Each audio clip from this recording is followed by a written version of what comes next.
भगवते वासुदेवाय। गीता का पहला अध्याय अर्जुन विषाद योग है। इसमें 46 श्लोकों द्वारा अर्जुन की मनस्थिति का वर्णन किया गया है कि किस तरह अर्जुन अपने सगे संबंधियों से युद्ध करने से डरते हैं और किस तरह भगवान कृष्ण उन्हें समझाते हैं। यह अध्याय वास्तव में पूरी गीता का सारांश है। इसे बेहद महत्वपूर्ण भाग माना जाता है। युद्ध स्थल में सैन्य निरीक्षण। धृतराष्ट्र ने कहा, हे संजय, धर्मभूमि कुरुक्षेत्र में युद्ध की इच्छा से एकत्र हुए मेरे तथा पांडु के पुत्रों ने क्या किया? संजय ने कहा, हे राजन, पांडु पुत्रों द्वारा सेना की व्यूह रचना देखकर राजा दुर्योधन अपने गुरु के पास गया और उसने ये शब्द कहे, हे आचार्य, पांडु पुत्रों की विशाल सेना को देखें, जिसे आपके बुद्धिमान शिष्य द्रुपद के पुत्र ने इतने कौशल से व्यवस्थित किया है। इस सेना में भीम तथा अर्जुन के समान युद्ध करने वाले अनेक वीर धनुर्धर हैं, यथा महारथी युयुधान, विराट तथा द्रुपद। इनके साथ ही धृष्टकेतु, चेकितान, काशीराज, पुरुजित, कुंतीभोज तथा शैब्य जैसे महान शक्तिशाली योद्धा भी हैं। पराक्रमी युधामन्यु, अत्यंत शक्तिशाली उत्तमौजा, सुभद्रा का पुत्र तथा द्रौपदी के पुत्र, ये सभी महारथी हैं। किंतु हे ब्राह्मण श्रेष्ठ, आपकी सूचना के लिए मैं अपनी सेना के उन नायकों के विषय में बताना चाहूंगा जो मेरी सेना को संचालित करने में विशेष रूप से निपुण हैं। मेरी सेना में स्वयं आप, भीष्म, कर्ण, कृपाचार्य, अश्वत्थामा, विकर्ण तथा सोमदत्त का पुत्र भूरिश्रवा आदि हैं, जो युद्ध में सदैव विजयी रहे हैं। ऐसे अनेक वीर भी हैं जो मेरे लिए अपना जीवन त्याग करने के लिए उद्यत हैं। वे विविध प्रकार के हथियारों से सुसज्जित हैं और युद्ध विद्या में निपुण हैं। हमारी शक्ति अपरिमेय है और हम सब पितामह द्वारा भली भांति संरक्षित हैं, जबकि पांडवों की शक्ति भीम द्वारा भली भांति संरक्षित होकर भी सीमित है।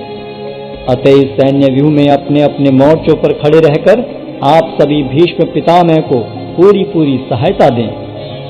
तब कुरुवंश के वयोवृद्ध परम प्रतापी एवं वृद्ध पितामह ने सिंह गर्जन की सी ध्वनि करने वाले अपने शंख को उच्च स्वर में बजाया, जिससे दुर्योधन को हर्ष हुआ।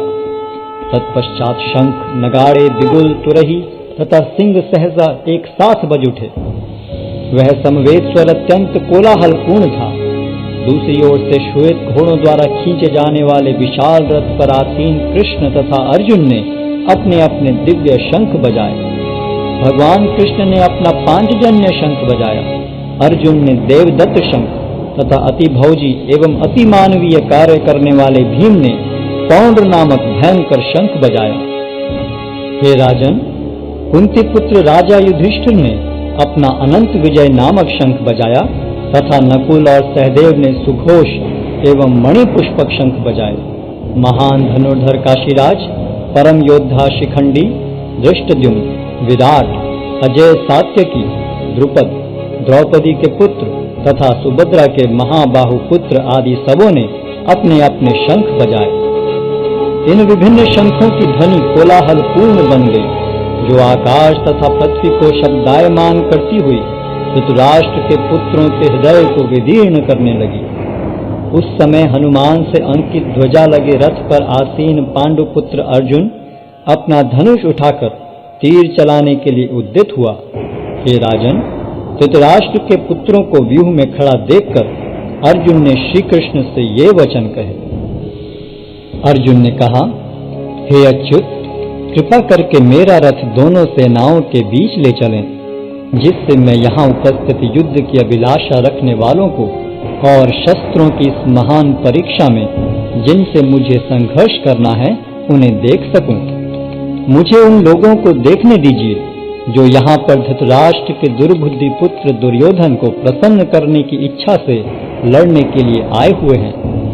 संजय ने कहा, हे भरतवंशी, अर्जुन द्वारा इस प्रकार संबोधित किए जाने पर भगवान कृष्ण ने दोनों दलों के बीच में उस उत्तम रथ को लाकर खड़ा कर दिया। भीष्म, द्रोण तथा विश्व भर के अन्य समस्त राजाओं के सामने भगवान ने कहा कि हे पार्थ, यहाँ पर एकत्र सारे कुरुओं को देखो।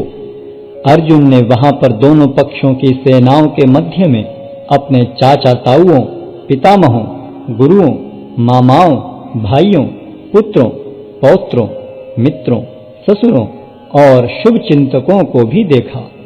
जब कुंती पुत्र अर्जुन ने मित्रों तथा संबंधियों की इन विभिन्न श्रेणियों को देखा तो वह करुणा से अभिभूत हो गया और इस प्रकार बोला।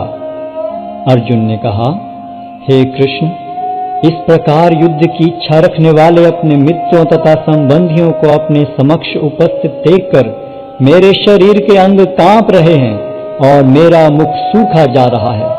मेरा सारा शरीर कांप रहा है, मेरे रोंगटे खड़े हो रहे हैं, मेरा गांडी धनुष मेरे हाथ से सरक रहा है और मेरी त्वचा जल रही है।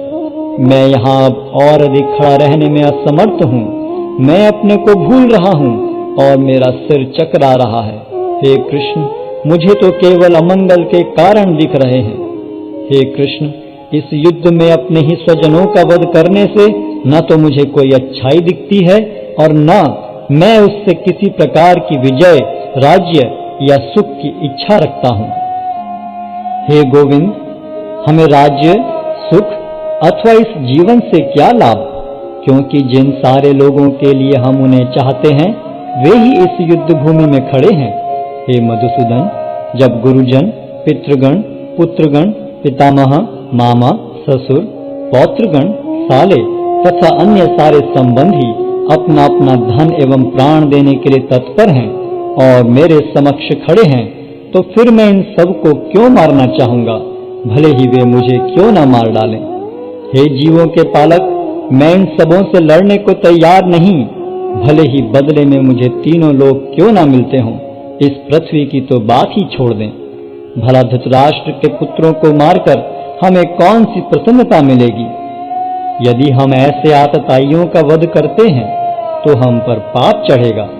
अतः यह उचित नहीं होगा कि हम धृतराष्ट्र के पुत्रों तथा उनके मित्रों का वध करें। हे लक्ष्मीपति कृष्ण, इससे हमें क्या लाभ होगा और अपने ही कुटुंबियों को मारकर हम किस प्रकार सुखी हो सकते हैं।